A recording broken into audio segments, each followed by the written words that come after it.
আজকে আমরা চলে এসেছি কক্সবাজারে, সমুদ্রের শহর, ঢেউ আর বিশ্রামের গল্প নিয়ে। আর আমরা থেকে যাচ্ছি স্যান্ডি বিচ রিসোর্টে, যেখানে রুম থেকে সমুদ্র দেখা যায়। তো চলো সবাই মিলে শুরু করি আজকের ভিডিও।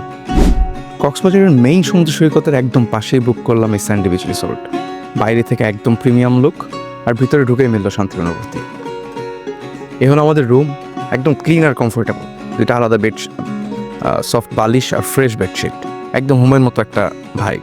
আর হ্যাঁ, এই রুমের স্পেশাল একটা দিক আছে। বারান্দা দাঁড়ালেই চোখের সামনে বিশাল নীল সমুদ্র, ঢেউয়ের আওয়াজ যেন মনটা একদম শান্ত করে দেয়। আর রুম থেকে বের হয়ে আরেকটা ওপেন বারান্দা আছে, মুক্ত আকাশের নিচে।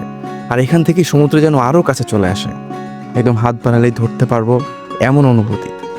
সব মিলেই স্যান্ডি বিচ রিসোর্টটা একদম পারফেক্ট। সো যারা চায় শহরের কোলাহল থেকে দূরে শান্ত একটা জায়গায় থেকে সমুদ্র দেখতে, তাদের জন্য এটা খুবই ভালো রিসোর্ট হতে পারে। তো আজকের মতো এই পর্যন্তই। সামনে আরও কক্সবাজারের সুন্দর মুহূর্ত দেখাবো। সঙ্গে থাকো, সাবস্ক্রাইব করতে ভুলো না। সমুদ্রের মতো বিশাল থাকুক তোমার স্বপ্ন।